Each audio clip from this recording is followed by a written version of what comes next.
नमस्कार साथियों, मैं धर्मेंद्र एक शाम देश के नाम के 32वें एपिसोड में ओएनजीसी अहमदाबाद एवं एक शाम देश के नाम ग्रुप की ओर से आपका स्वागत अभिनंदन करता हूं। आज हमने अंतर्राष्ट्रीय ख्याति प्राप्त ऑन्कोलॉजिस्ट डॉक्टर अनिल सिंघवी जी को आमंत्रित किया है। डॉक्टर अनिल सिंघवी जी रक्त एवं कैंसर विशेषज्ञ हैं, जिन्हें इस कार्य का 30 वर्षों से ज्यादा का अनुभव प्राप्त है। उन्होंने कई राष्ट्रीय एवं अंतर्राष्ट्रीय संस्थाओं से कैंसर चिकित्सा का प्रशिक्षण लिया है। डॉक्टर सिंघवी एक अच्छे वक्ता हैं एवं उन्हें देश विदेश के कई कार्यक्रमों में व्याख्यान के लिए आमंत्रित किया गया है। आज हमारा सौभाग्य है कि उन्होंने अपने व्यस्त समय में भी हमारा आमंत्रण स्वीकार किया है। आइए हम डॉक्टर अनिल जी को अपने व्याख्यान के लिए आमंत्रित करते हैं। डॉक्टर अनिल जी, आपका स्वागत अभिनंदन है। आइए सर। धन्यवाद धर्मेंद्र जी। मैं शुरू करूं क्या जी? आज जो विषय हमने लिया है चर्चा का वो बहुत इम्पोर्टेंट है। ध्यान से सुनिएगा, बहुत सारी इंफॉर्मेशन रहेगी और बहुत सारी नई इंफॉर्मेशन रहेगी। इन द सेंस कि ये इंफॉर्मेशन कई लोगों को मालूम नहीं है, और ये इंफॉर्मेशन अगर अपन समझ जाएंगे तो हमारा कोविड से ही नहीं, कोविड के आगे का जीवन भी काफी सरल हो जाएगा और काफी गुत्थियां सुलझ जाएगी।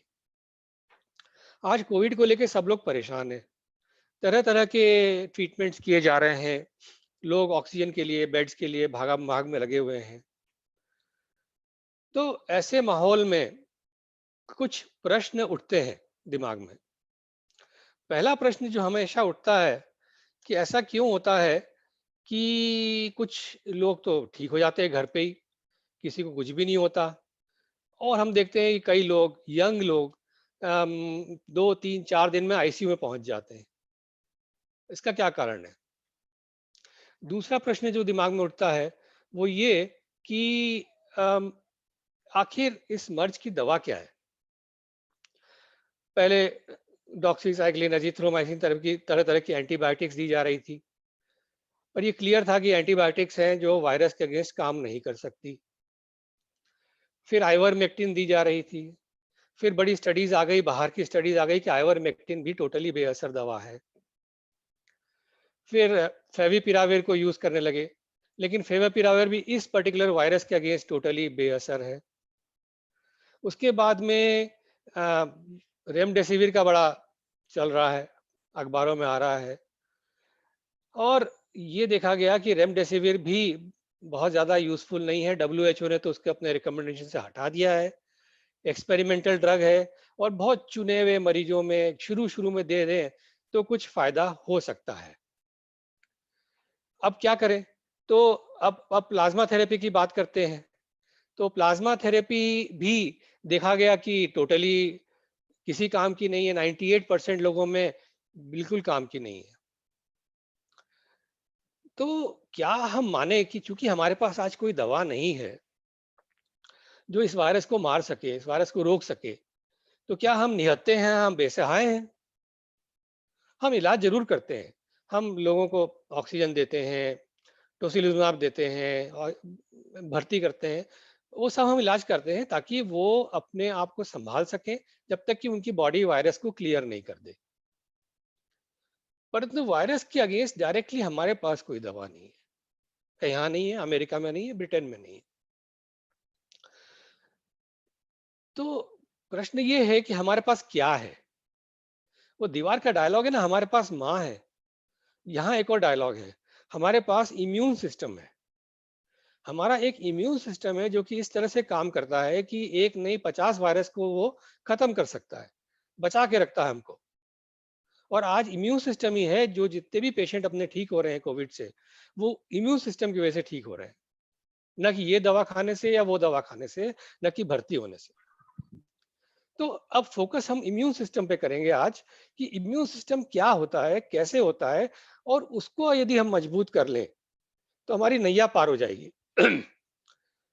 और हम क्या ना करें जिससे कि इम्यून सिस्टम हमारा वीक हो जाए। यदि इम्यून सिस्टम वीक होगा तो बड़ी प्रॉब्लम हो जाएगी।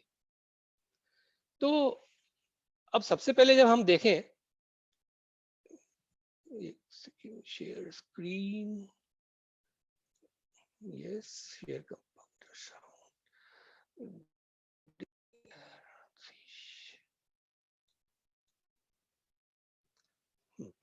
तो मेरी स्क्रीन आपको दिख रही होगी।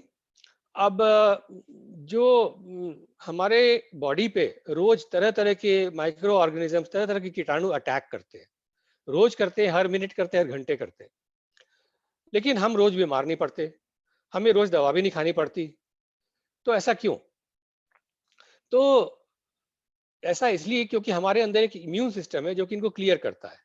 लेकिन उसको समझने के पहले हम ये देखें कि हमारे पास कितने तरह के कीटाणु हमको अटैक करते हैं।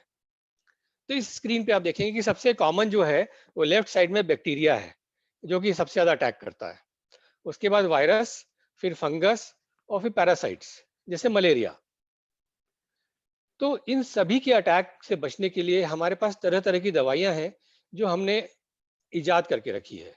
जैसे बैक्टीरिया के अगेंस्ट हमारे पास एंटीबायोटिक्स हैं, वायरस के अगेंस्ट, कुछ वायरसेस के अगेंस्ट हमारे पास दवाइयां हैं, जैसे हर्पीज वायरस है, HIV वायरस है।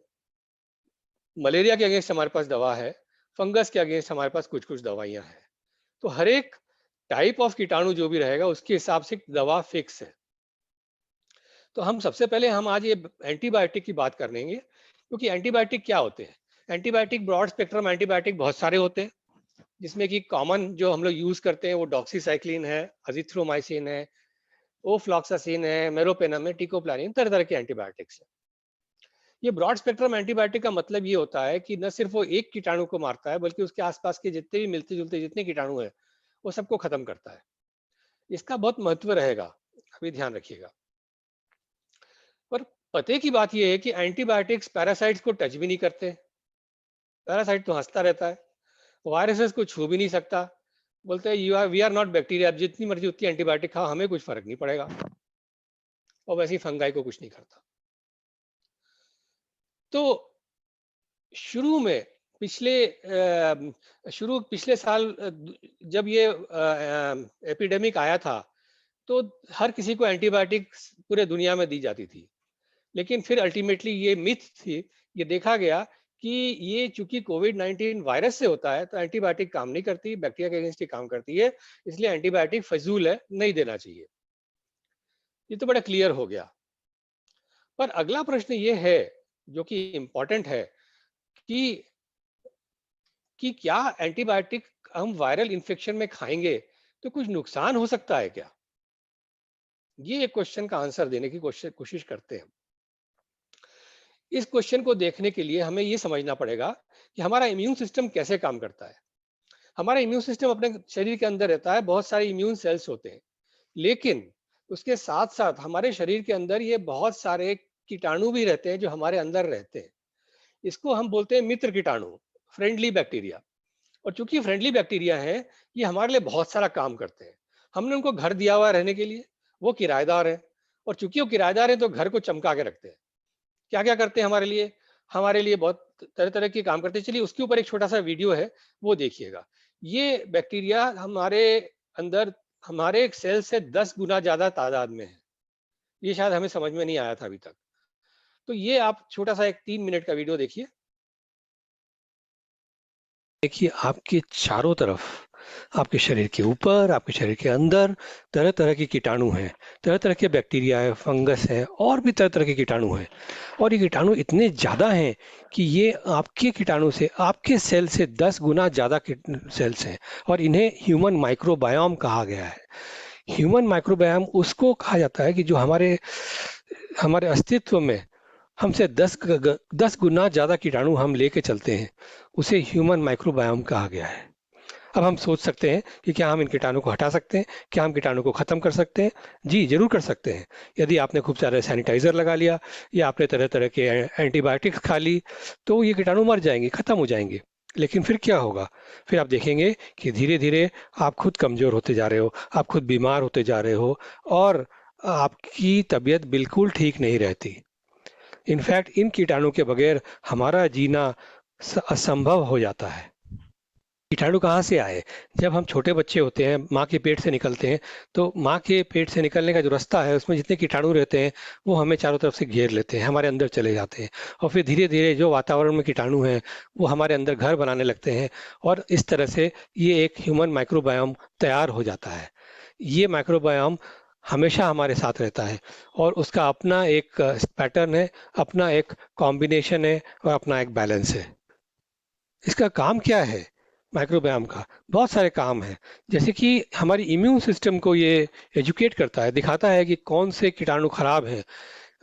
शुरू शुरू में हम जब बच्चे रहते हैं, हमारे इम्यून सिस्टम को मालूम नहीं रहता है, पर ये ह्यूमन माइक्रोबायोम आकर के बताता है कि देखो ये गलत है, ये वाला कीटाणु अच्छा नहीं है, इसको यहाँ से भगा दिया जाए। वैसे तो ये हमारे पूरे शरीर में रहते हैं, लेकिन सबसे ज़्यादा मात्रा में ये हमारे गट में रहते हैं, हमारे इंटेस्टाइन्स में रहते हैं, हमारे पेट के अंदर रहते हैं और वहाँ पे ये तरह तरह की काम करते हैं, हमारे लिए खाना पचाते हैं, हमें अच्छे अच्छे पोषक तत्व खाने में से निकाल के देते हैं। ये दिखाते हैं, ये चेक करते रहते हैं कि हम कौन सा खाना कंज्यूम कर रहे हैं, उसको किस तरह से मेटाबोलाइज कर रहे हैं, कि हम फैट में कन्वर्ट कर रहे हैं और भी बहुत सारे काम ये करते हैं। ये देखा गया है कि यदि ये बिगड़ जाए, इनकी हालत बिगड़ जाए और ये माइक्रोब्स खत्म हो जाए, तो हमें तरह तरह की बीमारियां हो जाती है और हम अस्वस्थ हो जाते हैं। इनका बैलेंस रहना बहुत ज़रूरी है और इनकी पूरी मात्रा में रहना भी बहुत ज़रूरी है। यदि किसी भी कारण से, गलत खाने की वजह से, गलत दवाइयों की वजह से ये खत्म हो गए, तो हम भी खत्म हो जाएंगे, हम भी स्वस्थ नहीं रह सकते। तो हम किस तरह से हमारे माइक्रोब्स को, हमारे प्रोबायोटिक को स्वस्थ रखें? हम इन्हें अच्छा खाना खिलाएं, खुद अच्छा खाना खा के, और जब हम इनके लायक खाना खाएंगे, ये हमारे अंदर पनपेंगे और हमें स्वस्थ रखेंगे। ये बहुत ज़रूरी है समझना, क्योंकि यदि हमारे ऊपर, हमारे अंदर सब तरफ ये 90% जो जिससे हम बने हैं, ये अगर अच्छे बैक्टीरिया हैं जो हमारे लिए काम कर रहे हैं, तो फिर हम स्वस्थ हो जाते हैं, हम मजबूत हो जाते हैं और हम तंदुरुस्त हो जाते हैं। और इससे अच्छी बात कोई हो नहीं सकती। अगर हमें किसी रोग से लड़ना है, हमें किसी वायरस से लड़ना है, तो हमारा जो गट माइक्रोबायोम है, इसे स्वस्थ रहना पड़ेगा। तो ये आपने देखा कि किस तरह से ये बहुत इंपॉर्टेंट है, क्योंकि ये हमारी ही बॉडी का एक पार्ट है। यहाँ पे और भी ज़्यादा ये महत्व रखता है, बिकॉज़ ये माइक्रोबायोम जो है, ये बैक्टीरिया जो है, हमारे इम्यून सिस्टम के साथ में बहुत क्लोज़ली लिंक्ड है। देखिए, सबसे बड़ा इम्यून ऑर्गन हमारे बॉडी में क्या है? हमारे बॉडी में सबसे बड़ा इम्यून ऑर्गन इंटेस्टाइन है, क्योंकि सबसे बड़ा एरिया है वहाँ। 70% इम्यून सेल्स इंटेस्टाइन में रहते हैं और एक पतली सी परत रहती है जिसके अंदर इम्यून सिस्टम बैठा रहता है, और उसके ऑपोजिट साइड में ये लाखों करोड़ों की तादाद में माइक्रोबायोम के हमारे कीटाणु रहते हैं, जो आपस में बात करते रहते हैं। और माइक्रोबायोम इम्यून सिस्टम को बताता है कि उसको किस तरह से रेस्पॉन्ड करना चाहिए कोई भी अटैक हो तो। फॉर एग्जाम्पल, ये माइक्रोबायोम का एक लेफ्ट साइड में बैक्टीरिया है, तो ये कहता है, फोन लगा रहा है इम्यून सिस्टम को कि guys we got a situation here, incoming rotavirus. Rotavirus आ गया है। शायद आपको मालूम नहीं होगा कि गर्मियों में जितने भी लोगों को पतली दस्त लगती है, वो रोटा वायरस से लगती है। बच्चों को दस्त लगती है, रोटा वायरस से लगती है। तो ये बताता है, इम्यून सेल को फोन लगाता है, इम्यून सेल इमीडिएटली रेस्पॉन्ड करता है, चलो तुम बताओ कौन से ट्रूप्स चाहिए, मैं भेजता हूँ, सेना भेज रहा हूँ। और वो जाकर के उस वायरस को खत्म कर देते हैं। तो यहाँ पे आप ये देख रहे हैं कि इस तरह से ये जो पार्ट है, गट बैक्टीरिया का पार्ट है, जो माइक्रोबायोम का पार्ट है, बहुत इंपॉर्टेंट है हमारे को बचाव करने के लिए, हमारी बचाव के लिए। तो इनफैक्ट ये देखा गया है कि चूंकि वो हमारे लिए मेटाबॉलिज्म करते हैं, हमारे को अच्छा खाना पचा के देते हैं, माइक्रो न्यूट्रिएंट्स देते हैं, फैट को कितना रखना है शरीर पे वो तय करता है, इम्यून सिस्टम को कैसे रखना है वो तय करता है। तो ये देखा गया है कि जिसका गट माइक्रोबायोम अच्छा होगा, उसकी सेहत अच्छी होगी, ये तय है। और जिसका गट माइक्रोबायोम बिगड़ा, उसकी सेहत बिगड़ेगी, उसे डायबिटीज हो जाएगी, उसे मोटापा हो जाएगा और तरह तरह की बीमारियां उसको पकड़ लेगी। अब सवाल ये है कि अब ये मैं बताऊं आपको कि किस तरह से प्रैक्टिकली ये हमारे काम आते हैं। यदि हमने अच्छा खाना खाया जिसमें कि फ्लेविनॉइड्स हैं, जैसे आप लेफ्ट साइड में देख रहे हैं, तो उस खाने को पचाने के लिए ये फ्रेंडली बैक्टीरिया जो है, ये काम करता है। हम नहीं पचा सकते, वो पचाता है। वो पचा के उसमें से एक डेस अमाइनो टायरोसिन नाम का एक मॉलिक्यूल है, एक केमिकल है, जो कि वो उस खाने में से निकाल के हमें देता है और वो फिर हम शरीर में रखते हैं। जब हमारे वायरस, फ्लू वायरस हमारे लंग्स को अटैक करते हैं, तो वो डेस अमाइनो टायरोसिन DAT क्या करता है कि इंटरफेरॉन को बुला के लाता है, और इंटरफेरॉन और वो दोनों मिलके वायरस को नष्ट कर देते हैं और हमारे लंग्स फिर से हेल्दी हो जाते हैं। तो यहाँ ये समझने की बात है कि इस पूरे प्रक्रिया में क्या क्या चीजें की जरूरत है। सही खाना जरूरी है, सही बैक्टीरिया जरूरी है जो कि आपको पचा के देगा, और फिर ये काम होता है और हम स्वस्थ रहते हैं। कहाँ? लंग्स में स्वस्थ रहते हैं। इसको प्रूव करने के लिए कुछ और एक्सपेरिमेंट किए गए। पहले ये माइस में एक्सपेरिमेंट किया गया, चूहों में एक्सपेरिमेंट किया गया, जिसमें कि आधे ग्रुप ऑफ चूहों को लेकर के उन्होंने एंटीबायोटिक दे दी, एंटीबायोटिक की गोलियां दे दी, जैसे अपन लोग पतली दस्त वगैरह में खाते हैं। तो ये राइट साइड वाले जो ग्रुप है, इसको एंटीबायोटिक दे दिया, तो आप देख रहे हैं कि इनकी इंटेस्टाइन में माइक्रोबायोम कम हो गया, कि वो बैक्टीरिया, हमारे जो फ्रेंडली बैक्टीरिया हैं वो नष्ट हो गए बैक्टीरिया एंटीबायोटिक से। कुछ कुछ समय बाद उन्होंने उस इन्हीं दोनों ग्रुप ऑफ चूहों को फ्लू वायरस से एक्सपोज किया। तो उन्होंने ये देखा कि जो चूहों को एंटीबायोटिक नहीं दी थी, उन्होंने फ्लू वायरस को फटाफट क्लियर कर दिया और वो स्वस्थ रहे। इन्फ्लुएंजा की सीवियरिटी नहीं हुई ज्यादा। पर जिनको एंटीबायोटिक पहले से दे दी गई थी, वो देखा कि उनमें वायरस ने 4 गुना ज्यादा मल्टीप्लाई किया, उनका वायरल लोड 4 गुना ज्यादा था, और उसमें से 30% चूहे मर गए इस फ्लू वायरस से। तो यहाँ हम देख रहे हैं कि ये माइक्रोबियोम यहाँ नहीं होने से ओवरऑल कितनी बड़ी प्रॉब्लम हो रही है हेल्थ में, और वायरस से निपटने में बहुत बड़ी प्रॉब्लम हो रही है। दूसरा एक्सपेरिमेंट किया गया मनुष्यों में, जिसमें कि 2 ग्रुप ऑफ वॉलंटियर्स लिए गए, और उन दोनों ग्रुप ऑफ वॉलंटियर्स में से एक ग्रुप को उन्होंने एंटीबायोटिक की गोलियां दी, तो उनका माइक्रोबायोम जैसे राइट साइड में कम हो गया पेट में। उसके बाद में उन्होंने दोनों ग्रुप्स को फ्लू का वैक्सीन लगाया। अभी तो अपन कोविड वैक्सीन लगा रहे हैं, उनको फ्लू का वैक्सीन लगाया। तो ये देखा गया कि जिनको एंटीबायोटिक नहीं दी थी, फ्लू वैक्सीन लगाने के बाद वैक्सीन काम करी, उनके ब्लड में एंटीबॉडीज बन गई और वो फ्लू से सुरक्षित हो गए। पर जिनको यहाँ पे उन्होंने एंटीबायोटिक पहले से खिला थी, उनका फ्लू वैक्सीन काम ही नहीं कर पाया। उनके इम्यून सिस्टम ने रेस्पॉन्ड ही नहीं किया कि इस वैक्सीन का हम क्या करें, और अल्टीमेटली वो फ्लू के अगेंस्ट रिस्क में रहे।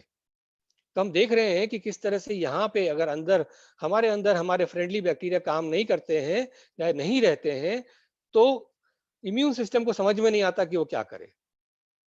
दूसरी बड़ी प्रॉब्लम क्या हुई कि जिनको कि उन्होंने एंटीबायोटिक दी थी, उनके अंदर इन्फ्लेमेशन की तादाद बढ़ने लगी।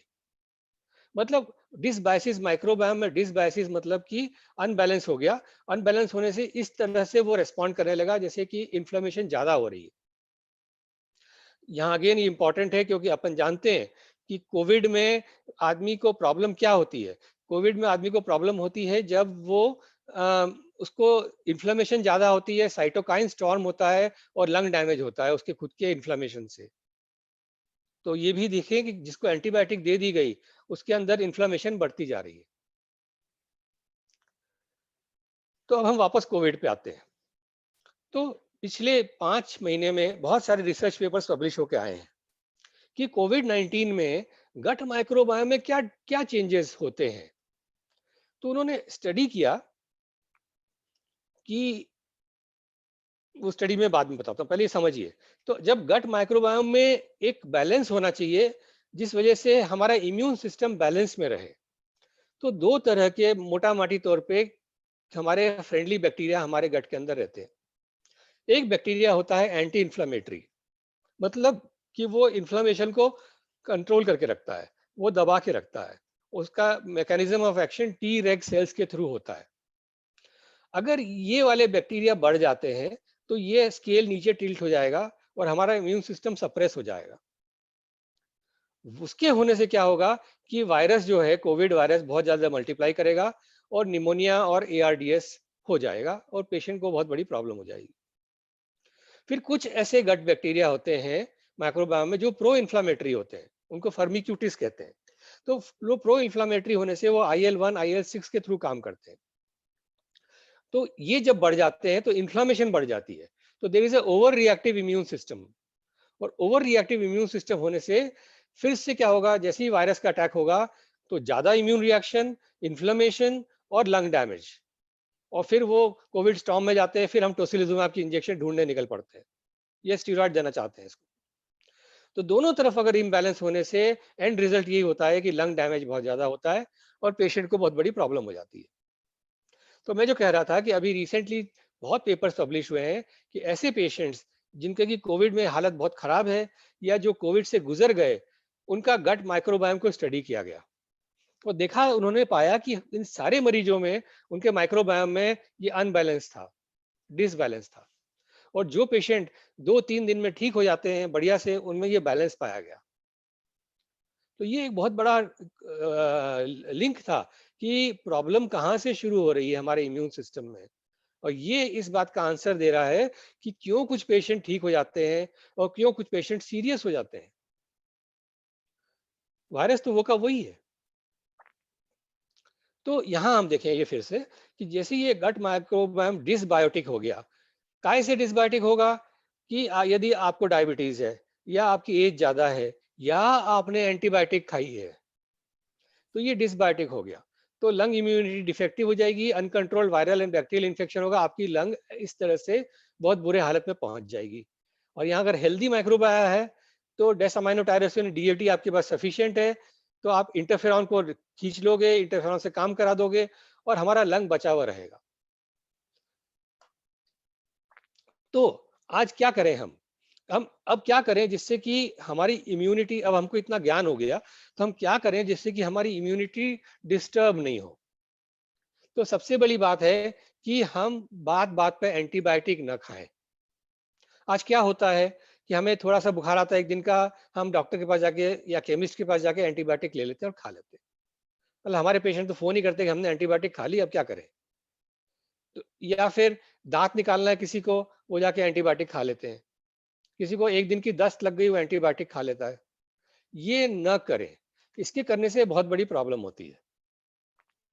तो इस तरह तरह की एंटीबायोटिक्स है, और खास करके यदि आपको वायरल इन्फेक्शन हो रहा है, ये मालूम है कि वायरस है, उस समय तो एंटीबायोटिक बिल्कुल ना खाएं। जैसे डॉक्सीसाइक्लिन है, एजिथ्रोमाइसिन है, सेफुरॉक्सीम, मेरोपेनम है, इंजेक्शन है, तरह तरह की चीजें हैं। ये जैसे ही हम खाएंगे तो क्या होगा, वायरस को तो कुछ भी नहीं होना, लेकिन वो हमारे अंदर जाके हमारी इम्यूनिटी को डिस्टर्ब कर देगा, जिस तरह से हमने सारे एक्सपेरिमेंट्स में देखा, अगेन एंड अगेन देखा, और हम अपने माइक्रोबायोम को डिसबैलेंस में ले आ रहे हैं कि चलो वायरस भैया आप मजे से घूमो हमारे अंदर। तो यहाँ ये करना है कि उस समय तो हमें एंटीबायोटिक बिल्कुल नहीं खाना है। ये देखा गया है कि अगर अपन एक कोर्स एंटीबायोटिक का लेते हैं तो ये हमारे गट माइक्रोबायोम को 1 साल तक डिस्टर्ब करके रखता है। उनको बेचारों को मतलब बढ़ने में, नॉर्मल होने में बहुत समय लगता है। दूसरा एक स्टडी आई थी बच्चों में कि यदि आपकी उम्र, आपके बच्चे की उम्र 3 साल के अंदर है और उसे किसी भी कारण से आप एंटीबायोटिक दे देते हैं, तो उसका माइक्रोबायोम इतना डिस्टर्ब हो जाता है, क्योंकि वो माइक्रोबायोम भी फॉर्म होता रहता है, बहुत ही प्रिमिटिव फॉर्म में रहता है, और वो इतना डिस्टर्ब हो जाता है कि लाइफ लॉन्ग इस बंदे की इम्यूनिटी कम हो जाती है। तो अपनी इम्यूनिटी को कम नहीं होने देना है। अब एक नहीं, बार बार एपिडेमिक्स आएंगे, मैं आपसे कह रहा हूँ। तो यही चीज हमें बचा के रखनी है। तो यदि हमारे घर में छोटे बच्चे हैं तो हम उनको 3 साल की उम्र के पहले तो कभी भी एंटीबायोटिक न दें, जब तक कि बहुत ही लाइफ थ्रेटनिंग इन्फेक्शन ना हो तब तक। अब एंटीबायोटिक तो नहीं खाएं, वहां तक तो सही है, लेकिन और भी तरीके से एंटीबायोटिक हमारे शरीर में पहुंचते हैं, जैसे कि पेस्टिसाइड्स हैं, जैसे हर्बिसाइड्स हैं। हम जानते हैं कि ग्लाइकोफोसेट कितना यूज हो रहा है। जब जब व्हीट की फसल उगती है तो व्हीट की फसल को सुखाने के टाइम पे ग्लाइकोफोसेट छिड़क दिया जाता है उसके ऊपर, और जब हम खाते हैं तो वो की वही पेस्टिसाइड्स हमारे अंदर जाती है और हमारे माइक्रोबायोम को खत्म करती है, बहुत डैमेज करती है। तो आज की तारीख में बहुत जरूरी है, जितना हो सके हम ऑर्गेनिक फूड की तरफ जाएं, उतना अच्छा रहेगा। दूसरा होता है जो जानवर हैं, हमारे फार्म एनिमल्स हैं, जैसे चिकन है या गाय भैंस है, इन सबको फीड्स में एंटीबायोटिक दी जाती है, बहुत हाई क्वांटिटी में एंटीबायोटिक दी जाती है। और उनका मीट या उनका दूध जब हम पीते हैं तो हमारे अंदर ये सारे एंटीबायोटिक पहुंच रही है जाने अनजाने में, और हमारे माइक्रोबायोम को डैमेज कर रही है। और अगली बार जब हमको वायरस का अटैक होगा तो हम उस वायरस को अटैक नहीं कर पाएंगे, डील नहीं कर पाएंगे। तो यहाँ पे इन सारे फूड्स को भी बंद करने की जरूरत है। तो एंटीबायोटिक्स के बारे में अपन ने समझ लिया। दूसरा है क्लास ऑफ ड्रग्स स्टीरॉइड्स का, जैसे प्रेडमेट की गोलियां हैं, डेक्सामिथासोन की गोलियां हैं, इंजेक्शन है। तो शुरू में कोई भी वायरल बुखार हो, कोविड हो, तो शुरू में स्टीरॉइड्स नहीं लेना है। क्यों नहीं लेना है? स्टीरॉइड जैसे ही आप लोगे तो ये हमारे इम्यून सिस्टम को ब्लॉक कर देता है, हमारे सारे सिपाहियों को सुला देता है। और फिर क्या होता है? फिर क्या होता है कि वायरस एक नहीं 4 गुना तरह से मल्टीप्लाई होता है। एक नहीं 10 स्टडी में ये प्रूव हो चुका है। इनफैक्ट अभी जो रिकवरी ट्रायल जो यूके में आया, उसमें ये क्लियर आया कि स्टीरॉइड्स यदि शुरू में दिया जाए तो मरने वालों की संख्या 3.5% बढ़ जाती है कोविड से। तो हमें ये देखना है कि किसी भी पर्चे पे अगर प्रेडमेट स्टीरॉइड लिखा है तो हम उस चीज को शुरू में नहीं लें जब हम घर में दवाई खा रहे हैं। दूसरी प्रॉब्लम स्टीरॉइड से क्या होती है कि वो बैक्टीरियल इन्फेक्शन को बढ़ाता है, तो आपको वायरल के इन्फेक्शन के साथ बैक्टीरियल इन्फेक्शन भी लग जाएगा। तीसरी प्रॉब्लम स्टीरॉइड के साथ क्या होगी कि आपके ब्लड शुगर को बढ़ाता है, तो ब्लड ग्लूकोज बढ़ाता है, आपको डायबिटीज होती है, और ब्लड ग्लूकोज बढ़ना इन इटसेल्फ इम्यून सिस्टम को पूरा डैमेज करता है। तो सोचने की बात यह है कि यदि हमने एंटीबायोटिक खा ली और हमने स्टीरॉइड खा ली तो क्या होगा? तो हमारा अंदर जो ये कोविड वायरस है वो तो एकदम खतरनाक रूप धारण कर लेगा और वो एकदम मस्त डांस करने लगेगा। ये यहाँ इसमें है। तो वो जैसे मोगैम्बो खुश हुआ था ना, वैसे वायरस खुश हो जाता है, ये बहुत सही है, अब तो मेरा काम बन गया। तो ये हमें नहीं करना है। अब ये ब्लैक फंगस के बारे में आपने जरूर देखा है, सुना है अखबार में। तो जिन बंदों को शुरू से स्टीरॉइड दी गई, बड़े लंबे समय तक स्टीरॉइड दी गई, उनका इम्यून सिस्टम पूरा डाउन करके रख दिया गया, उनमें ब्लैक फंगस आ गया। अब ये ब्लैक फंगस जो है, mucormycosis, is suppose to be a very dangerous disease, is worse than cancer, और इसका ट्रीटमेंट बहुत डिफिकल्ट है। अनफॉर्चुनेटली कोविड के बाद इसका एपिडेमिक अब शुरू हो चुका है और इसको ठीक करने के लिए दवाइयां आप ब्लैक में बिक रही है। क्या कहें आपसे? स्टीरॉइड्स अवॉइड करने हैं।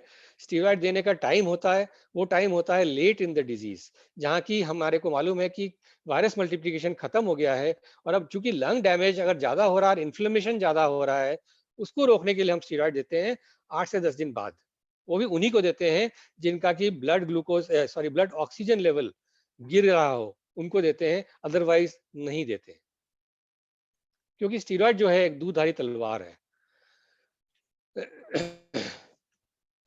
तो एक तरह से ये एक रिपोर्ट आई थी कि lifestyle disease is behind 30% of Covid casualties.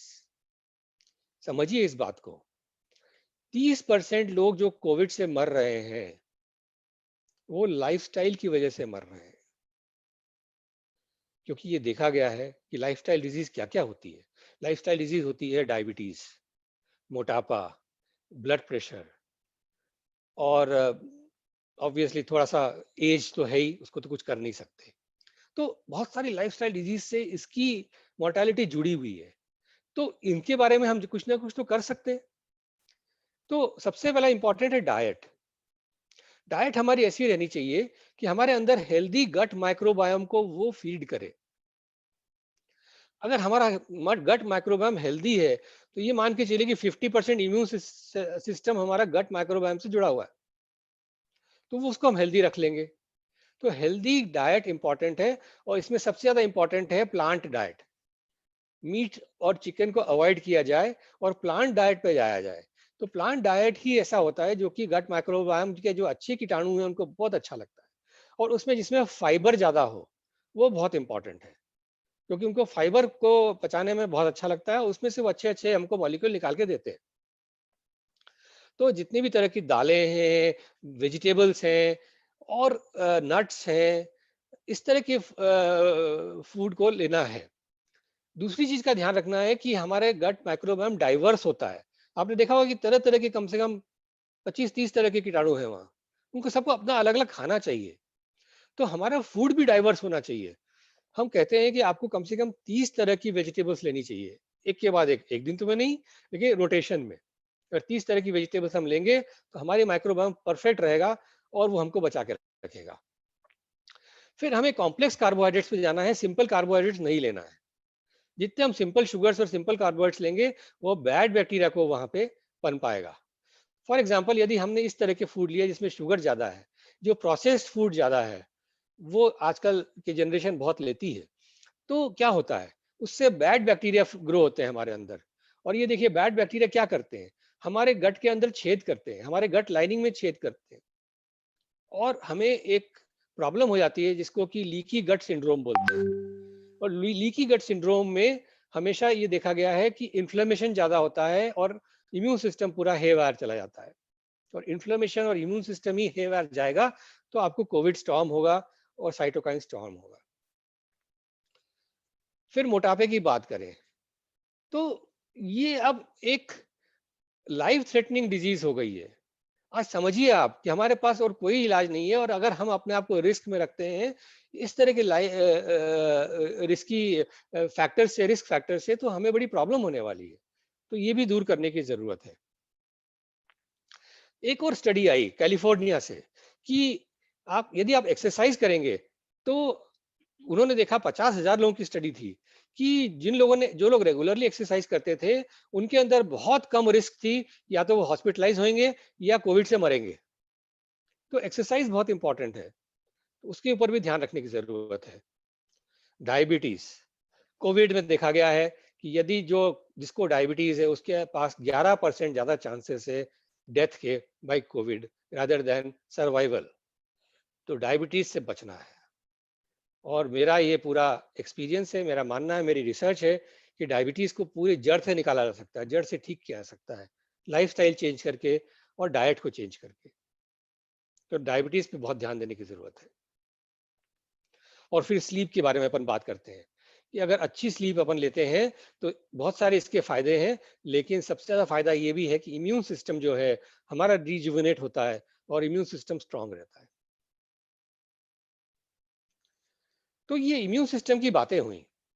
अब आखिरी में सिर्फ एक बात और बताऊंगा जो कि मेरे को बहुत ज्यादा मतलब चिंता में डालती है, कि चूंकि आज इतने सारे हजारों की तादाद में रोज कोविड पेशेंट्स का इलाज हो रहा है, सबको एंटीबायोटिक दी जा रही है, हॉस्पिटल में जो एडमिट होता है उसको तो सबको एंटीबायोटिक दी जाती है, उसकी कोई जरूरत नहीं है। तो क्या हो रहा है कि हमारे पास, हमारे चारों तरफ एंटीबायोटिक रेसिस्टेंट बैक्टीरिया बन रहे हैं। अब क्या हो रहा है कि ऐसे बैक्टीरिया हमारे चारों तरफ हमारे एनवायरनमेंट में पनप रहे हैं जिन पे कोई एंटीबायोटिक काम नहीं करेगी, और इसका एपिडेमिक 6 महीने के अंदर शुरू होने वाला है। ऑलरेडी अमेरिका में वो परेशान है ऐसा थोड़े से, क्योंकि उन्होंने शुरू के 2-3 महीने में बहुत एंटीबायोटिक दी थी कोविड में लास्ट ईयर, अब नहीं देते वो।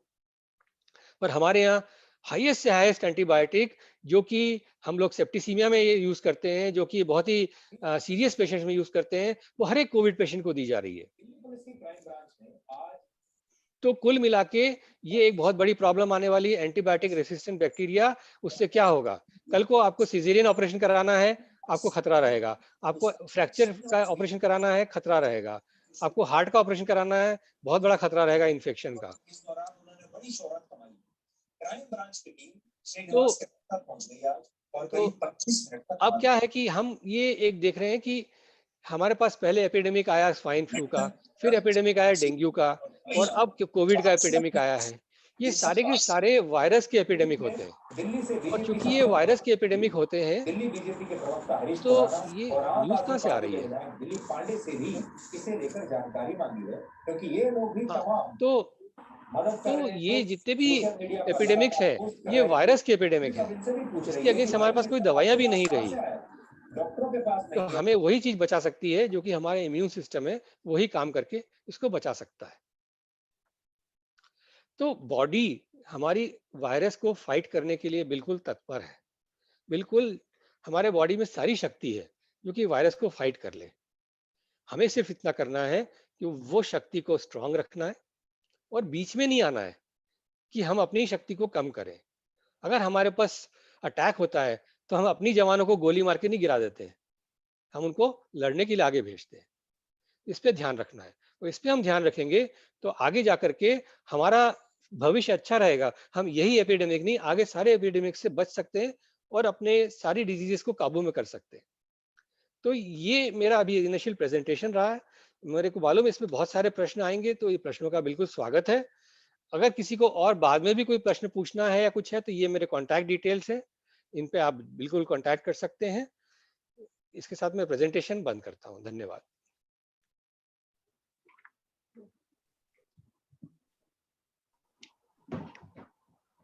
Thank you so much.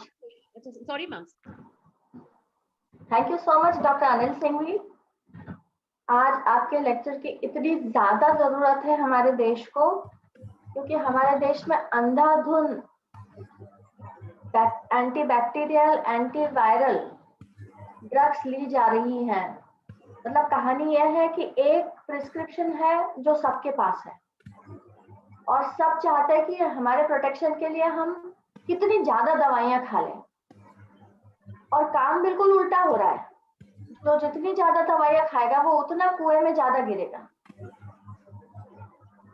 तो आपका लेक्चर हम प्रिजर्व भी करेंगे, हम YouTube पे डाल के सबको अवगत कराएंगे कि अपनी इम्यूनिटी पे ज्यादा विश्वास करें, न कि दवाइयों पे। इम्यूनिटी वायरस, कोरोना वायरस से बहुत अच्छे से लड़ सकती है, और दवाइयों पे हम विश्वास कर ही नहीं सकते क्योंकि वो असरकारक ही नहीं है। अब मैं ऑडियंस को इनवाइट कर रही हूँ प्रश्न पूछने के लिए।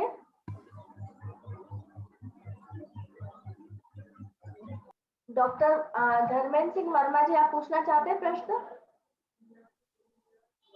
अनम्यूट कर लीजिए प्लीज। बहुत बहुत धन्यवाद। डॉक्टर साहब, आपने बहुत ही अच्छी तरीके से और डिटेल में समझाया है, और इसकी खासियत यह है कि ये एक लेमैन भी इसको समझ सकता है। मेरा एक सवाल ये है डॉक्टर साहब कि आज के सिनेरियो में जो हम लोग एंजाइटी बढ़ रही है और जो पैनिक हो रहे हैं, ऑक्सीजन अवेलेबल नहीं है, बेड अवेलेबल नहीं है, रेमडेसिविर खत्म हो गया है, तो ये जो पेशेंट क्या हो रहा है कि वो पैनिक बहुत ज्यादा हो रहा है, जबकि उसकी वो कंडीशन है नहीं, वो मॉडरेट कंडीशन में है, लेकिन इन अव्यवस्थाओं के कारण या इस कारण वो पैनिक हो रहा है। तो इस पैनिकनेस को कैसे कम किया जाए, इस एंजाइटी को कैसे कम किया जाए? और एक मैं क्षमा चाहूंगा, मैं चूंकि ध्यान मेडिटेशन में थोड़ा इन्वॉल्व रहता हूं, तो मैं सजेशन नहीं दे रहा हूं, मैं अपना एक अनुभव बताना चाह रहा हूं कि मैं जब हम ध्यान में जाते हैं, मेडिटेशन में रहते हैं, तो इन सब चीजों से हम स्वतः ही कंफर्टेबली ईज आउट हो जाते हैं, और इनके साथ हम फाइट करना सीख जाते हैं। पैनिकनेस का एक उदाहरण मैं ये भी देख रहा हूँ कि लोगों की ऑक्सीजन की डिमांड बहुत बढ़ जाती है। जब वो पैनिक होता है तो वो ऑक्सीजन की डिमांड ज्यादा करने लगता है, जबकि है नहीं उसकी डिमांड इतनी, उसका ब्लड शुगर लेवल एकदम बढ़ जाता है। तो मेरा ये रिक्वेस्ट है डॉक्टर साहब, हम आपसे ये जानना चाहते हैं कि इस पैनिकनेस को कैसे कम किया जाए, और ये जो एक अपरेंटली या जो फॉल्स ऑक्सीजन की डिमांड बढ़ गई है या ब्लड ग्लूकोज लेवल बढ़ गया है, इसके लिए आपका कुछ सजेशन आप हमें बताएं तो मेहरबानी। बिल्कुल, आपने बहुत ही इम्पोर्टेंट पॉइंट्स को टच किया है। पैनिक इज वेरी इम्पोर्टेंट, क्योंकि हो क्या रहा है कि हर किसी को ये समझ में नहीं आ रहा है कि उनके अंदर अंदरूनी शक्ति इतनी है कि वो इस चीज को डील कर सकते हैं। उनको लगता है कि मेरे को बाहर से क्या मिल जाए, हम कौन सी दवा खा लें, हम कौन सा काढ़ा पी लें, कौन सा क्या कर लें, तो उस चक्कर में सब भागम भाग लगी हुई है। और तो हमारे को ये है कहना कि हम पेशेंट्स ये कहते हैं कि घबराओ मत, हम आपके साथ हैं और हम आपके साथ आगे भी रहेंगे। अगर 5% चांस है कि आपकी तबीयत ज्यादा बिगड़ती है तो हम आपको एडमिट करेंगे और हम आपको ऑक्सीजन देंगे। जब तक वो तबीयत नहीं आती है तब तक आप घर पे आराम से बैठ के रहिए, कोई प्रॉब्लम नहीं होगी। आप घर पे अपना ऑक्सीजन लेवल मेजर कर सकते हो और नॉर्मल खाना खाओ, कुछ भी करने की जरूरत नहीं है। ये बहुत इंपॉर्टेंट है और मुझे मालूम है कि आप लोग सब समाज में बहुत काम करते हो और बहुत लोगों के साथ बात करते हो और बहुत लोगों को मदद करते हो, तो यही बातें हमको आगे पहुंचानी है। आज क्या हो रहा है, हमारे पास में फोन आते हैं, मेरे ब्लड बैंक भी है, उसमें फोन आते हैं, सब प्लाज्मा है क्या, प्लाज्मा है क्या। अब मैं उसको क्या बताऊं कि सब प्लाज्मा मतलब ये समझ लो कि तू जाके भभूत ले आ, हाँ वो ज्यादा काम करेगी। तो नहीं, मैं बिल्कुल सही कह रहा हूँ आपको कि प्लाज्मा थेरेपी कहीं वर्ल्ड में काम नहीं कर रही है, तो हम इंडिया में क्यों भाग रहे हैं प्लाज्मा के पीछे। आज वर्ल्ड में कहीं आइवरमेक्टिन नहीं दी जा रही, हम क्यों आइवरमेक्टिन दे रहे हैं। आज वर्ल्ड में कहीं डॉक्सीसाइक्लिन नहीं दी जा रही, हम क्यों दे रहे हैं? आज ये फेविपिराविर तो हंसते हैं लोग कि आप फेविपिराविर से इलाज करते हो। अगर हमने अमेरिका में हमारे जो मित्र लोग उनसे बोलते हैं डॉक्टर्स को, तो वो हंसते हैं। तो आज अमेरिका में सारे पेशेंट ठीक हो रहे हैं, ब्रिटेन में सारे पेशेंट ठीक हो रहे हैं, उनकी हमारे से कंडीशन बहुत अच्छी है। क्यों? उन्होंने तो कोई इस तरह की दवाइयां यूज नहीं करी है। तो वो सिर्फ ये कर रहे हैं जो कि न्यायोचित है, जो कि साइंटिफिक है, कि घबराना नहीं है, वैक्सीन पे जरूर ध्यान दो और अपना ख्याल रखो, और ऐसी चीजें नहीं लो जिससे कि हमारे को नुकसान हो। ये चीज हमें बस अगर बड़े तरीके से समझा देंगे और उनको ये बोलेंगे कि हम कहीं नहीं जा रहे हैं, हम डॉक्टर साहब आपके साथ हैं, तो शायद स्थिति में कुछ सुधार आ जाएगा।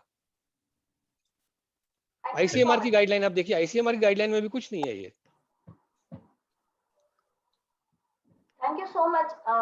डॉक्टर वर्मा का क्वेश्चन बहुत जायज है कि हम पैनिक से हमारी कंडीशन और खराब कर रहे हैं, और एक डॉक्टर का ही कॉन्फिडेंस होता है जो पेशेंट्स में ट्रांसफर होता है। तो अगर सभी डॉक्टर्स अपने पेशेंट्स को कॉन्फिडेंटली कहें कि एंटीबायोटिक एंटीवायरल की जरूरत नहीं है, अपनी इम्यूनिटी स्ट्रॉन्ग करने के लिए जो जो चीजें करना है, तो हम जंग को बहुत अच्छी तरह से जीत सकेंगे। Thank you doctor Verma. अब मैं आमंत्रित कर रही हूँ भारतेंद्र विमल जी को।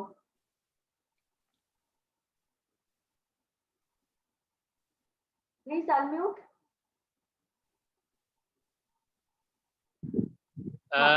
यस सर, मेरी आवाज आ रही है? यस हाँ, आ रही है, आ रही है। Thank you so much for the very basic knowledge about our immune system and all these things, sir. Thank you so much. Sir, मेरा एक सिंपल सा ये क्वेश्चन है कि मेरे घर में, मैं तो अहमदाबाद में रहता हूँ, मेरा घर बिहार है, वहाँ मेरे फैमिली में लगभग 90% लोग सभी बीमार पड़ गए। कुछ लोगों ने टेस्ट करवाया, कुछ लोगों ने नहीं करवाया। मेरा ये है बेसिक क्वेश्चन कि सभी लोग डॉक्टर से दिखलाते हैं, सभी एंटीबायोटिक खाते हैं, जो मेरे घर में भी सर 1 दर्जन से ज्यादा डॉक्टर मेरे भाई बहन हैं, सभी लोग एंटीबायोटिक देते हैं। वो बोलते हैं मामा जी आप ये लीजिए, दादाजी आप ये लीजिए, और आज से नहीं 40-50 साल से यही खा रहे हैं। अब नहीं खाएंगे, अब आपको ये बताना पड़ेगा उनको कि अब आप बंद करें ये। बिल्कुल सही। तो उनको बहुत सारी जो दूसरी बीमारियां हैं वो बंद हो जाएगी। मैं आपसे कह रहा हूँ कि उनकी हेल्थ आप 2 साल बाद देखिएगा, 1 साल बाद देखिएगा, कितना फर्क पड़ेगा। लेकिन सर ये बेसिक है कि जैसे भी कोई बीमार पड़ेगा 2 दिन 3 दिन बाद अपने आप डॉक्टर से फोन करेगा, मेरे को ये हो गया, जो भी हो गया है, और वो उनको लिख के देंगे ही देंगे कि आप ये खाइए, ये लीजिए। हमें पता चल गया है, और हमें अगर ये मालूम है कि ये चीज हमारे को नुकसान करती है, तो मेरे को तो कोई डॉक्टर भी बोले तो मैं तो नहीं लूंगा, क्योंकि मुझे मालूम है। तो मैं डॉक्टर से पूछूंगा कि इसका क्या कारण है, बताइए, तो वो नहीं बता पाएंगे। तो धीरे धीरे उन डॉक्टर्स को भी एजुकेट होना पड़ेगा कि ये एक्चुअली में जरूरी नहीं है। वर्ल्ड भर में देखा जाए तो एंटीबायोटिक सिर्फ उन्हीं को दी जाती है जिनको लाइफ थ्रेटनिंग इन्फेक्शन होता है, और बाकी किसी को एंटीबायोटिक नहीं दी जाती। एक एंटीबायोटिक स्टीवर्डशिप का प्रोग्राम होता है जहाँ ये चेक किया जाता है डॉक्टर्स क्यों लिख रहे हैं। तो हमें जाना पड़ेगा वहाँ। आज इंडिया अगर प्रोग्रेस करना है तो हमें वर्ल्ड के साथ साथ चलना पड़ेगा। हम अंगूठा छाप काम नहीं कर सकते अब। बिल्कुल सही, बिल्कुल सही। Thank you sir, thank you. Doctor कामना जैन, यस, अनम्यूट कर लीजिए मैडम। Yes ma'am.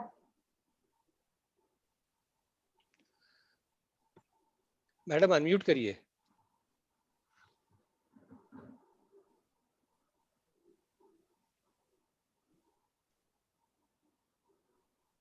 नहीं, आवाज नहीं आ पा रही मैडम, तो चैट बॉक्स में टाइप कर दीजिए मैडम। आपकी आवाज नहीं आ रही तो आप चैट बॉक्स में टाइप कर दीजिए, मैं पढ़ के सुना दूंगी। नहीं, आप अनम्यूट करिए, अनम्यूट अभी किया था आपने। हाँ, अब ठीक है। नहीं, आवाज नहीं आ रही। नहीं, आप बोलेंगी ना, बोलिए बोलिए। नहीं आ रही, माइक हेलो। नहीं। आप मैडम आप चैट बॉक्स में लिख दीजिए तो काम हो जाएगा। आप क्वेश्चन चैट बॉक्स में लिख दीजिए। हाँ, बोलिए बोलिए, अब आ रही है आवाज। हाँ, हेलो। हाँ सर, मैं ये जानना चाहती हूँ कि अगर किसी की कोविड टेस्ट रिपोर्ट पॉजिटिव आ जाती है तो डॉक्टर से कंसल्ट किया जाता है, और फिर वो डॉक्टर 4-5 दिन की जो दवाई लिखते हैं जिसमें vitamin C, zinc tablet, antibiotics ये सब होते हैं, तो ये तो सब शुरू करना पड़ता है ना। अगर नहीं है तो फिर क्या उपाय किया जाए? हाँ, बहुत इम्पोर्टेंट सवाल है। मैं आपको मेरे घर का ही किस्सा सुनाता हूँ। 1 हफ्ते पहले मेरी 82 साल की मम्मी है, उनको कोविड पॉजिटिव हो गया और उनकी हालत काफ़ी वीक थी और खाना भी नहीं खा रही थी। उनका जब हमने टेस्ट किया तो उनका CRP आया 208, नॉर्मल CRP होता है 6 तक। तो वो 208 की वैल्यू देख करके हमें भी लगा कि ये बहुत ज़्यादा इन्फेक्शन है, लेकिन हमें ये भी मालूम था कि एंटीबायोटिक तो कुछ करेगा नहीं। एंटीबायोटिक यदि हमने इनको दी तो इनका इम्यून सिस्टम जो काम कर रहा है वो भी बिगड़ जाएगा। एंटीबायोटिक नहीं देना है। स्टीरॉयड देना चाहिए कि नहीं, तो स्टीरॉयड का भी रूल है कि जब तक ऑक्सीजन लेवल फॉल नहीं हो तो स्टीरॉयड नहीं देते। उनका ऑक्सीजन लेवल 97-98 था, तो हमने स्टीरॉयड भी नहीं दिया। विटामिन सी तो कुछ नहीं होता, वो एक प्रसाद है, उसका कुछ होता नहीं उससे, तो विटामिन सी भी नहीं दिया हमने। और जो चीज़ें बाकी जो छोटी मोटी दी जाती है बी कॉम्प्लेक्स, वो कोई खास नहीं है। हमने सिर्फ उनको एक गोली दी प्रोबायोटिक की, ताकि उनका जो माइक्रोबायोम है वो स्ट्रांग रहे। तो उसमें प्रोबायोटिक जैसे गोलियां आती है विटामिन टाइप की, वो दी खाली, और मैंने कुछ भी नहीं दिया। हमारे जो सीनियर डॉक्टर साथ में बोले नहीं देखो तुम स्टीरॉयड देने का सोचो या ब्लड थिनर देने का सोचो। मैंने कहा इंडिकेशन नहीं है, जो पैरामीटर बता रहे हैं कि इसकी इनको जरूरत नहीं है। और मैंने सिर्फ उतना ही किया और उनका ऑक्सीजन लेवल मेजर करे और कुछ भी नहीं किया। अस्पताल भी नहीं गए, CT स्कैन नहीं कराया, कुछ नहीं कराया, क्योंकि इंडिकेशन ही नहीं, जरूरत ही नहीं है। हमें मालूम है कि उनके शरीर में क्या हो रहा है। और अब 5वें दिन, 5 दिन के अंदर उनकी कंडीशन एकदम सुधर गई, खाने पीने लग गई, और जो CRP 208 था वो 3 हो गया। हमने तो कोई दवा नहीं दी, देखा जाए तो। ओके। तो सीधा पॉइंट तो ये है कि जब हमें मालूम है कि कैसे काम होता है, तो अगर हम झूठ मूठ की दवा खाएंगे तो उससे क्या होने वाला है। अब मान लीजिए आपको कैंसर है, चलिए मैं आपसे बताऊं कि एक किसी पेशेंट को कैंसर है, हम लोग कैंसर ट्रीट करते हैं, और वो डॉक्टर के पास जाए और डॉक्टर को मालूम है कि इस कैंसर की उसके पास कोई दवा नहीं है, फिर भी वो झूठ मूठ की 5 दवा उसको लिख दे, तो उस मरीज के साथ न्याय होगा कि अन्याय होगा? बिल्कुल अन्याय है। कोविड में भी वही हो रहा है। मालूम है ये दवा बेअसर है, क्यों लिखी जा रही है और हम क्यों खा रहे हैं? सोचने की बात है। और उसमें दवाइयां कुछ तो जो है कि एंटीबायोटिक और स्टेरॉइड, तो शुरू में लेंगे तो आपको परेशानी बहुत सारी हो सकती है। तो अपन ध्यान रखें, अपन सब पढ़े लिखे लोग हैं, इंटरनेट पे सारी जानकारियां हैं। ICMR का वेबसाइट खोलिए, जो कि सबसे इंपॉर्टेंट, सबसे बड़ी मेडिकल वेबसाइट है आज की इंडिया गवर्नमेंट की। उसमें लिखा है क्लियरली क्या देना है क्या नहीं देना। उसमें क्लियरली लिखा है कोई एंटीबायोटिक नहीं देना, आइवरमेक्टिन नहीं देना, कुछ नहीं देना, स्टीरॉयड नहीं देना। हम उसको फॉलो करें, और अगर हमारे डॉक्टर को समझ में नहीं आया तो हम उसको दिखा दें खोल के कि देखो भाई ये लिखा हुआ है, अब आप बताओ। ठीक। सर प्रोबायोटिक के लिए क्या लिया जा सकता है? प्रोबायोटिक के लिए बहुत सारी दवाइयां बाजार में मिलती है, जब अगर आपको कोविड हो गया है तो उसके लिए। अदरवाइज तो जो खाना जो मैंने बताया है वो इटसेल्फ प्रोबायोटिक है। बहुत सारे तरह तरह के खाने होते हैं जिसमें कि जो बैक्टीरिया को फीड करता है, तो उसमें बहुत सारे खाने आते वो हैं। जैसे एक लिक्विड आता है याकुल वगैरह, वो ले सकते हैं क्या? कौन सा लिक्विड? याकुल। ये नहीं जानता मैं। प्रोबायोटिक कोई भी लिक्विड नहीं हो सकता। क्यों नहीं हो सकता? क्योंकि जो लिक्विड होगा वो एसिड जो रहेगा स्टमक पे एसिड में जाएगा और डिस्ट्रॉय हो जाएगा। प्रोबायोटिक की अगर कोई गोली होगी तो वो कैप्सूल या गोली फॉर्म में ही होगी, लिक्विड नहीं हो सकता। Okay, thank you. Thank you sir. मैं डॉक्टर अभय मनचंदा को आमंत्रित कर रही हूँ, प्लीज अनम्यूट कर लीजिए। हाँ जी, यस। हाँ जी, it was highly informative sir. Thank you. Thank you. I want to ask your comments on methylene blue. आजकल इसके बहुत आप तो इसमें हैं। मिथिलीन ब्लू का बहुत सारा यूज लोग कर रहे हैं, बट अनफॉर्चुनेटली उस पर कोई भी स्टडी नहीं हुई है, कोई ट्रायल नहीं हुआ है। और मैं तो एक ही चीज जानता हूँ कि कोविड में इतनी रिसर्च हो चुकी है कि यदि कोई चीज 10% 20% भी फायदा करती तो इमीडिएटली लिटरेचर में आती, इमीडिएटली ट्रायल होते हैं और इमीडिएटली वर्ल्ड वाइड उसका यूज होता है। तो जब उन्होंने ट्रायल करी तो मिथिलीन ब्लू के ऊपर उन्होंने सोचा भी नहीं कि इसका कुछ ट्रायल करने की जरूरत है, because it was not suppose to be very useful. तो लोग यूज कर रहे हैं, करें, लेकिन I don't see any evidence it is working. Thank you sir, thank you. Thank you. मैं इंजीनियर अखिलेश जैन सर को आमंत्रित कर रही हूँ क्वेश्चन पूछने के लिए। नमस्कार डॉक्टर साहब, आपने बहुत अच्छी जानकारी दी, बहुत इंफॉर्मेटिव है। लेकिन एक जो मेन मुद्दा सारी चीजों से निकल के आ रहा है कि जो भी ट्रीटमेंट का तरीका अभी डॉक्टर्स का है पेशेंट अपने खुद जाके एंटीबायोटिक या एंटीबैक्टीरियल या कोई भी चीजें नहीं लेता है, तो उसको रोकने के लिए आप लोगों के एंड पे, आप सिंघवी साहब हैं या डॉक्टर सुषमा हैं, आप लोग समझ रहे हैं इन चीजों को, लेकिन most of the doctor fraternity जो इस चीज को नहीं फॉलो कर रही, इसके लिए क्या किया जा सकता है या आपके एंड पे क्या आप कर सकते हैं? देखिए, मैंने अपने एंड पे बहुत प्रयत्न किया है। मेरे यूट्यूब वीडियोस मैंने इस पे अलग से बनाए हुए हैं, जो कि काफ़ी डॉक्टर्स में मैंने सर्कुलेट किए हुए हैं।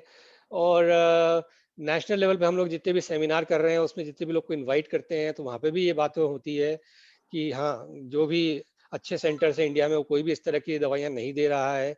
और अल्टीमेटली तो अब जागरूकता ही फैलानी है। जागरूकता के लिए ज़रूरी है कि जितने ज़्यादा लोगों को पता चले, जितने ज़्यादा लोगों को इन्फॉर्मेशन मिले, ताकि हम इस चीज़ को समझें, और समझने के बाद में फिर धीरे-धीरे डॉक्टर्स में भी ये आएगा। ऑब्वियसली कैसे होना चाहिए, ये तो एडमिनिस्ट्रेशन का काम है कि डॉक्टर्स के पास मैसेज कैसे पहुँचाया जाए, हेल्थ मिनिस्ट्री को करना चाहिए।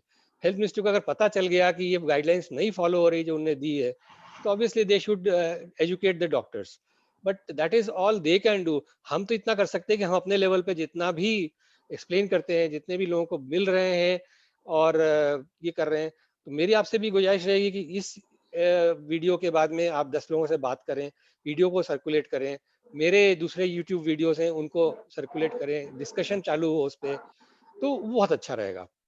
हर किसी एक को इस पे चीज मदद पहल करनी पड़ेगी, हर किसी को पहल करनी पड़ेगी। एक चीज और है कि जो एलोपैथिक ड्रग्स के अलावा जो दूसरी पैथियां हैं, हम्म, होम्योपैथी हो गई, आयुर्वेद हो गया, नेचुरोपैथी हम्म। हो गई, इनको भी होलिस्टिक रूप में या सबको एक समन्वित रूप से प्रयोग करके उनका भी उपयोग किया जाना चाहिए।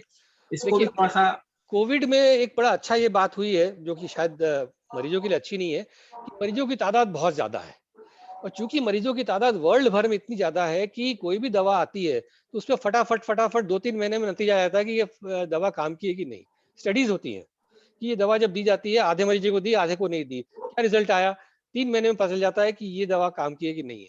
तो मेरा ये अपने भाइयों से, मैं बिल्कुल होम्योपैथिक के फेवर में हूँ कि वो होम्योपैथी में बहुत कुछ अच्छी चीजें होती है, आयुर्वेदिक में भी होती है, पर मेरी उनसे ये अपील है कि वो सामने आए, और इतने सारे मरीज है तो स्टडीज क्यों नहीं कर सकते। स्टडी आप करिए, आप 3 महीने में बताइए कि हमको कितने लोग, हमने 500 मरीजों को दिया, 500 को नहीं दिया, कुछ फर्क आया क्या। बहुत बहुत सरल है। बहुत बढ़िया, बहुत बढ़िया। डॉक्टर सिंघवी ने बहुत सही कहा कि ये काम एडमिनिस्ट्रेशन का है, और डॉक्टर्स प्रिस्क्राइब करने से ज्यादा पेशेंट्स अपने आप एंटीबायोटिक्स, एंटीवायरल्स खरीद के खा रहे हैं। मेरे को लगता है वो नंबर और ज्यादा होगा। वो व्हाट्सएप पे जो पर्चे घूम रहे हैं, वो बहुत बड़ी प्रॉब्लम है। केमिस्ट के पास किट के किट बने हुए रखे हैं, वो ये ले जाओ। हाँ, दैट इज इट। तो डॉक्टर्स को तो बाईपास ही कर दिया जाता है। हमारे देश में अभी वो नियम बनना जरूरी है, जब दवाई ड्रग्स केमिस्ट के हाथ से है, पेशेंट अपने आप दवाइयां नहीं खरीद सकता, उसके बहुत ज्यादा नुकसान है। अभी वो नियम बनना बाकी है। डॉक्टर संगीता पलसानिया कह रही है एंटीबायोटिक पॉलिसी बनना चाहिए हमारे देश में। डॉक्टर संगीता, आप कहेंगे कुछ?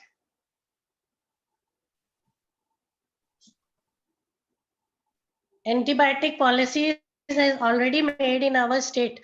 MP is the second state where antibiotic policy has been made in 2017, Kerala ke baad, and it is over all over implemented over in India, so that we want to prevent this antibiotic resistance. Because of this, day to day chemists and all people taking antibiotics from the stores without any prescription. So we have to come out with this strict strategy for that thing. And government of Madhya Pradesh has made this antibiotic policy, which will be implemented soon, as because COVID has come these days. So we are focused on COVID, but antibiotic policy have started in Madhya Pradesh. Very good. मैं doctor क्षितिज को, mister क्षितिज कुमार को आमंत्रित कर रही हूँ। क्षितिज कुमार, आप सुन पा रहे हैं? और कोई प्रश्न पूछना चाहेंगे? यस मैम, मैं निशा, डॉक्टर निशा जी, जी, yes yes please Nisha, please yes. Singhvi sir नमस्कार, मैं टेलीफोन नगर में रहती हूँ और मुझे अभी आपकी सबसे ज्यादा जरूरत है, क्योंकि मैं कोविड पॉजिटिव हूँ और मेरा 5th डे चल रहा है और सर मैं ये सब ले चुकी हूँ सर, मुझे बहुत रिग्रेट हो रहा है और मेरा फीवर सबसाइड नहीं हुआ है सर। अब मैं क्या करूँ, because I need you badly, और अगर मुझे आपका पर्सनल वो भी कंसल्टेशन भी लेना पड़े तो I am ready sir for that. Nisha ji, चलिए आपको ये पता चल गया कि क्या सही है क्या गलत है, that is the first step. Secondly, you look very young, so I think you are in good shape. तो आपको रिस्क ज़्यादा नहीं है, इवन दो आपने एंटीबायोटिक खाई है। होपफुली यदि अगर अभी भी आप एंटीबायोटिक और स्टीरॉयड खा रहे हो तो इमीडिएटली बंद कर दें। प्रोबायोटिक चालू कर दें, वो मैं आपको प्रिस्क्रिप्शन दे दूंगा यदि आप मुझे कांटेक्ट करेंगे। और मुझे चाहिए, I am your neighbour only, our father were friends, Siddiqui family near to you. No problem, तो आप मुझे कांटेक्ट कर लेना, मेरा नंबर भी मैंने दिया हुआ है। So and then another thing which is important is कि आपको फीवर आ रहा है। फीवर आ रहा है सर। तो नाउ फीवर के बारे में बहुत इंपॉर्टेंट है कि कई बार क्या होता है कि बुखार आता है और 5, 6, 7 दिन हो जाते हैं बुखार के, तो जब बार बार मरीज डॉक्टर के पास बोलता है कि मेरा बुखार से बहुत परेशान हूँ और बुखार से मैं ठीक नहीं हो रहा हूँ, तो वो उसको स्टीरॉयड लिख देते हैं कि बुखार उतारने के लिए। वो बिल्कुल गलत है, या हमें भी प्रेशर नहीं डालना चाहिए डॉक्टर के ऊपर कि हमारा बुखार कैसे भी करके उतार दो, तो उसमें हम स्टीरॉयड खाने के लिए मजबूर हो जाते हैं। वो गलत है, क्योंकि स्टीरॉयड की, जैसे मैंने कहा कि अल्टीमेटली बहुत बड़ी प्रॉब्लम होने वाली है। सो बुखार जब होता है और इंटरमिटेंट बुखार यदि आपको आता है कोविड में, तो आपको सुन के बहुत अचंभा होगा कि ये बुखार आपके लंग को प्रोटेक्ट कर रहा है। हाँ, तो जब इंटरमिटेंट बुखार आता है तो एक हीट शॉक पाथवे जो है वो ट्रिगर होता है, और हीट शॉक पाथवे जाकर के आपके एल्वियोलाई को एपोप्टोसिस से रोकता है। तो वो जो अदरवाइज आपके लंग डैमेज शुरू हो जाता, वो बुखार की वजह से वो पाथवे ट्रिगर होता है और वो आपके एल्वियोलाई को प्रोटेक्ट करता है। बुखार क्यों आ रहा है? बुखार इसलिए आ रहा है क्योंकि आपके अंदर इम्यून रिएक्शन चल रहा है between the virus and your immune cells. तो वो झगड़ा चल रहा है, वो लड़ाई चल रही है, और उसमें जो साइटोकाइंस रिलीज होते हैं उससे फीवर आता है। तो अगर आपको फीवर आ रहा है तो पहली बात तो खुश हो जाओ कि मेरा इम्यून सिस्टम सही काम कर रहा है। दूसरी चीज ये है कि अगर आपको फीवर इंटरमिटेंट है, एक बार आया उतर गया, एक बार आया उतर गया, तो हमें कुछ भी नहीं करना है, जस्ट उसको वॉच करना है। फीवर आए तो ठंडी पट्टी रख के अपने को आपको कंफर्टेबल करने की कोशिश करो। 10-12 दिन के अंदर फीवर उतर जाना चाहिए। 98% पेशेंट्स में उतर जाता है। That is all that needs to be done. Sir, I'll contact you, sir, shortly. And thank you so much. I was so lucky that being a COVID positive person, I was in a panic state. I'm thankful to Sushma ma'am and you. थोड़ा confidence develop हुआ है, मैं बहुत डर गई थी sir, honestly sir. And मेरी पूरी family COVID positive, including my 8-year-old daughter. So I really needed this kind of. मैं बहुत ज़्यादा stress में हूँ sir. But now I'll definitely contact you personally. Thank you so much. Doctor Abhay Vanchanda कुछ पूछना चाहते हैं? एक सर एक क्वेश्चन था, in the interest of public. आजकल आवाज आ रही है मेरी? जी बिल्कुल। हाँ जी, आजकल क्या हो रहा है कि बहुत सारे जीपीज, जनरल प्रैक्टिशनर्स, या वो लोग फीवर के साथ के लिए विडाल भी करवा रहे हैं, तो उसमें टाइफाइड क्रॉस एंटीजेनिसिटी आ रही है। अब इसके आगे आप तो बताइए, क्योंकि ये लोगों के इंटरेस्ट का है। सबसे बड़ी इंपॉर्टेंट बात है कि विडाल इतना नॉन स्पेसिफिक टेस्ट है कि for the general public Widal एक ऐसा टेस्ट होता है जिसमें वो एस-टाइफी-ओ ऐसी लिखा रहता है 1 in 180 ऐसे करके आपको एक रिपोर्ट दी जाती है। हमने विडाल टेस्ट कम से कम कराना 10 साल से बंद कर रखा है किसी भी पेशेंट का। टाइफाइड होता है तो हम ब्लड कल्चर करा के ही उसको कंफर्म करते हैं, हम विडाल से नहीं करते। विडाल में ये है कि अगर आपको 6 महीने पहले भी टाइफाइड होगा तो वो आएगा, तो कभी भी उसको टाइफाइड लेबल नहीं करना है। कई बार लोगों को फीवर नहीं रहता, विडाल पॉजिटिव है और बोलते हैं साहब आपको टाइफाइड है, और उनको एंटीबायोटिक दे देते हैं, है ही नहीं, बुखार ही नहीं है, तो बगैर बुखार के टाइफाइड कैसे हो सकता है? तो क्वेश्चन ये है कि विडाल टेस्ट पे बिल्कुल भरोसा ना किया जाए, और वो अगर कोई कराए भी तो हमें कहना है कि भाई हमें इसकी जरूरत नहीं है, हमें नहीं कराना, उसको बिल्कुल नहीं कराना।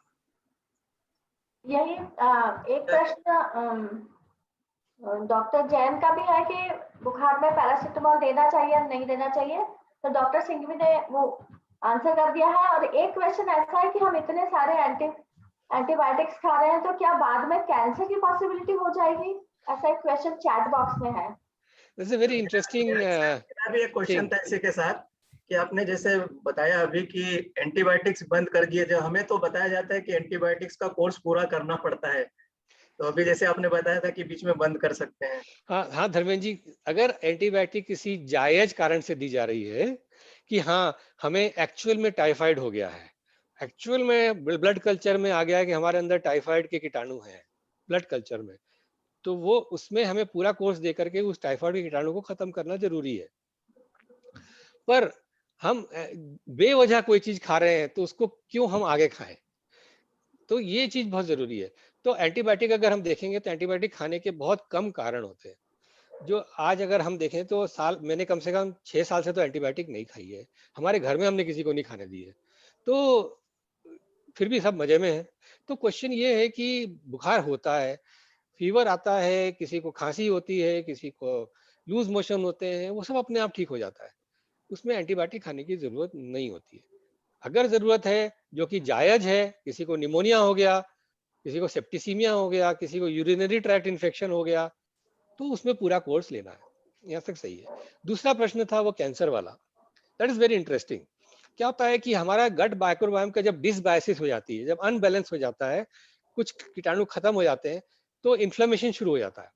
इन्फ्लेमेशन जब शुरू हो जाता है बॉडी में तो लीकी गट सिंड्रोम होता है। तो ये पूरा लेक्चर ही है हमारा इसमें। तो जब लीकी गट सिंड्रोम होता है तो लीकी गट सिंड्रोम से क्या क्या बीमारियां होती है, हाइपर इन्फ्लेमेटरी रेस्पॉन्स होता है, तो आपको हार्ट की बीमारी होती है सबसे पहले, जगह जगह एथेरोस्क्लेरोसिस होती है, आपको ब्रेन की बीमारी होती है, डिमेंशिया होता है, डिप्रेशन होता है, थायराइड चला जाता है आपका, आपको हाइपोथायराइडिज्म होता है, आपकी जॉइंट्स में गड़बड़ होती है, आपको आर्थराइटिस हो जाती है, इरिटेबल बावल सिंड्रोम होता है, अस्थमा होता है। और हम ये भी जानते हैं कि इन्फ्लेमेशन के पीछे कैंसर भी होता है। तो अगर क्रॉनिक इन्फ्लेमेशन रहेगा तो it can turn into cancer. Diabetes definitely होती है। तो ये सारी चीजें पॉसिबल है थ्योरेटिकली, यस।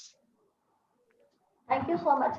अब मैं हमारे ग्रुप के बहुत ही सीनियर पर्सन श्री रविंद्र पहलवान जी को आमंत्रित कर रही हूँ अपने आशीर्वचन देने के लिए, और उसके बाद मैं सोनी जी को लूंगी।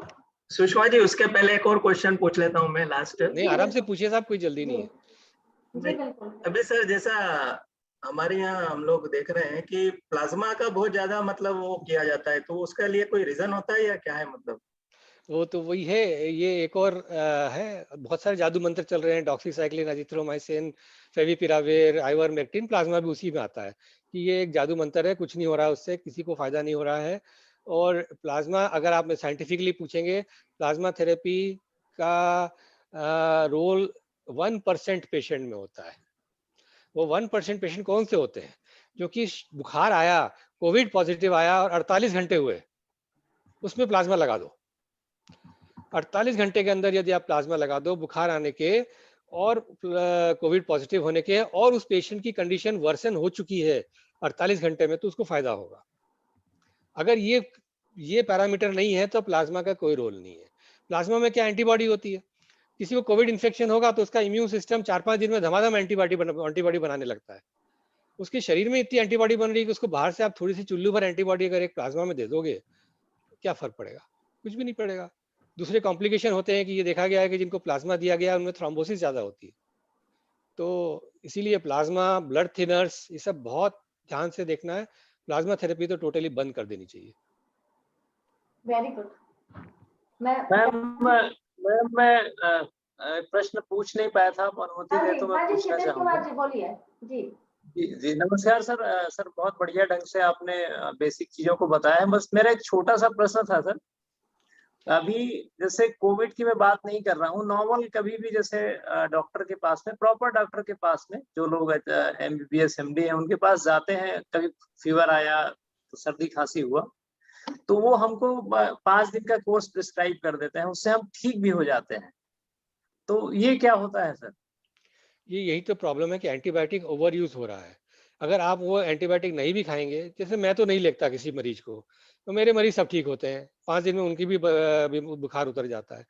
क्वेश्चन ये है कि बहुत ज्यादा जरूरी है ये समझना कि हमारे अंदर एक इम्यून सिस्टम, एक बहुत बड़ी सेना है। एक्चुअली एक फोटोग्राफ था, मैं लाया नहीं, भूल गया, वो सेना का फोटोग्राफ था कि वो सेना इतनी ज्यादा सशक्त है कि आपके अंदर कोई भी नॉर्मल अटैक होता है इन्फेक्शन का तो वो क्लियर कर देती है, बशर्ते कि वो ठीक से काम कर रही है। अगर आपको डायबिटीज है या आपको कैंसर है या दूसरी प्रॉब्लम है जिस कारण से कि ये सेना ठीक से काम नहीं कर सकती, तो अलग बात होती है। तो हमें ये मालूम है कि ये 5 दिन में या 4 दिन में या 6 दिन में ठीक हो जाएगा, तो हम ज्यादा से ज्यादा उसको पैरासीटामोल दे सकते हैं कि 100-101 से ऊपर बुखार आए तो लेना, नहीं तो मत लेना। तो यही चीज हमें समझना है और हमें ये डॉक्टर्स को भी बताना है कि कि हमें जल्दी नहीं है, हमें 5 दिन में बुखार उतर जाएगा, हमें कोई प्रॉब्लम नहीं है, पर ऐसा कोई हम दवा ना खाएं जिससे लॉन्ग टर्म में हमें नुकसान हो। ये बहुत जरूरी है। आज हमारा माइक्रोबायोम डिस्टर्ब हो गया वो 5 दिन के एंटीबायोटिक से, कल को हमें कोई दूसरी प्रॉब्लम होती है तो हम क्या करेंगे? कल कोई हमारे अंदर वायरल फीवर था, उसके लिए हमने एंटीबायोटिक खा ली और वायरल फीवर बिगड़ गया, तो हम क्या करेंगे? नहीं खाना है। Okay sir, thank you. बहुत सही, बहुत सही। एक छोटा सा प्रश्न है कि इतनी कमजोरी क्यों आ रही है कोरोना में? कमजोरी क्यों आ रही है? That is interesting. कोरोना में कमजोरी आने के बहुत सारे कारण हैं। क्योंकि अपन पहले दवाई को ही बोल रहे हैं, तो हम ये कह रहे हैं कि जिन लोगों ने स्टीरॉयड खाया है तो स्टीरॉयड से कमजोरी बहुत ज्यादा आती है, ब्लड शुगर बढ़ता है और कमजोरी होती है। तो स्टीरॉयड से डेफिनेटली अगर आप खा रहे हो तो उसको तुरंत बंद कर दो। फिर कोरोना में क्या होता है कि there is a immune reaction और साइटोकाइन रिलीज होती है। साइटोकाइन रिलीज से पेशेंट की भूख चली जाती है, उसका सीआरपी बढ़ जाता है और उसको कमजोरी बहुत ज्यादा लगती है, जो नॉर्मल है। और फिर ये वायरस अंदर जाकर के जो इम्यून रिएक्शन करता है और टिश्यू डैमेज करता है, उस कारण से पेशेंट बहुत टाइम तक कमजोरी रहती है।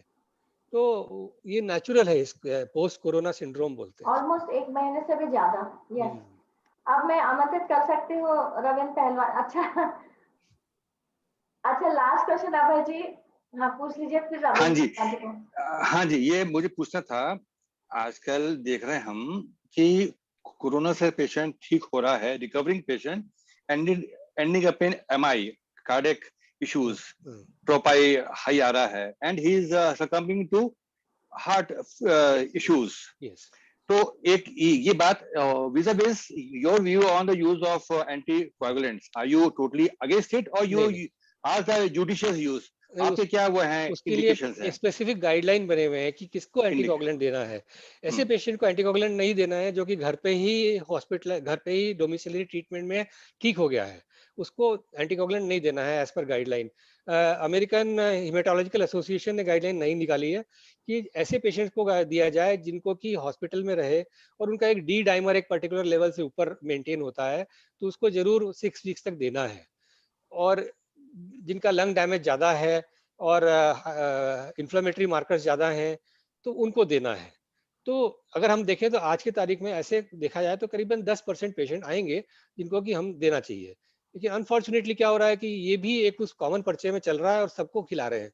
मेरी एक पेशेंट है जो कि जिसको कि दिया गया और जिसको कि जस्टिफाइबली दिया गया, जरूरी था।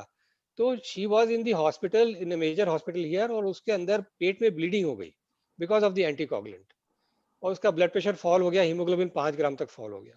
तो रिस्क तो हर एक दवा की होती है, इसलिए दवा तभी दी जाए जबकि द रिस्क से ज्यादा बेनिफिट उसका दिख रहा हो तो दिया जाए।